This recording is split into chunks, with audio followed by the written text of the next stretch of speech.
What's going on, guys? Welcome to the video, and as you've probably already guessed by the title, it's just a quick update to let you know what's been happening since the last video. So not long after I did that clutch install video, I needed to get my wisdom teeth taken out, which is really fun. I would recommend it to everyone. Then not long after I had my wisdom teeth out, I snapped the rear axle on my car.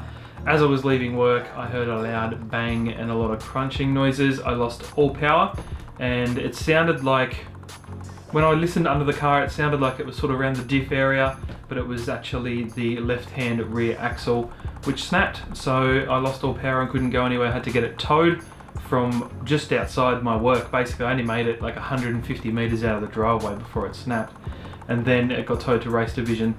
I was able to get some second-hand axles from a guy who dropped them off at Race Division for me. The guys at Race Division installed them on that weekend, and I was able to pick it up on the Sunday. So it happened on the Thursday night, and I was able to pick it up on the Sunday, so that was lucky. I wasn't without a car for a long time.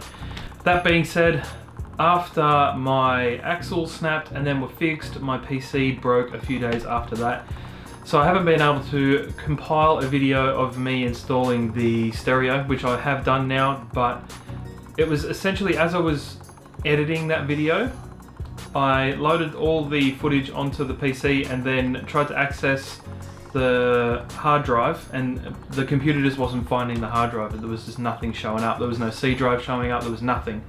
It was just an empty window where you would usually find like local C drive and all your USBs and all that sort of stuff. It just wasn't showing up. So then when I loaded Premiere, that also wasn't recognizing that I had a graphics card. It was only allowing me to do the CPU accelerated graphics and not GPU. So I decided to back up what I could and then take it in to get looked at, and they determined that the motherboard was faulty.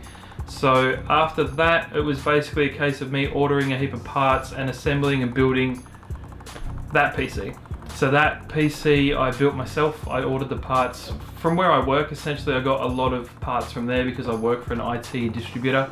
It actually wasn't that hard to build. If you can work on a car, you can essentially build a PC. Actually, that's not true. I have a friend who's a mechanic and he is a moron. That being said, it isn't that hard to assemble. If you're somewhat technical, you'll be able to assemble a PC, no worries at all. It took me maybe 4 hours in total. No, that's probably a lie. It probably took me about 6 hours. I had to stop and watch some YouTube videos on how to do certain things, but it wasn't that hard to do. And once you've done something like that, it's kind of like the love for the computer grows so much because you've built it. Like, you've assembled that. It's just so cool, and it's pretty highly spec'd. And for what I was able to build it for myself, I got a much higher spec'd computer in terms of if you were to buy like a gaming PC from a shop, you'd probably pay a lot more than what I did in terms of having built it myself. So that's basically what's been happening. And now that I have the PC running, and you're probably watching this video on that PC. No, you're not watching this video on that PC. You're watching this video that was edited on that PC. This will be the first video that I've edited on that computer because I only got it finished last week or the week before, I think it was. And I've been loading all the programs and stuff back on, but hopefully that answered any questions you might have, and I really appreciate all of the new subscribers and all of the OGs that have stuck around despite the fact that the videos aren't as frequent as they possibly could be. But there has been a lot going on, and I appreciate you guys sticking around, and I should have the head unit or the stereo install on the car finished this week and uploaded on the weekend. Fingers crossed. Alright, thanks again guys, I'll catch you in the next one.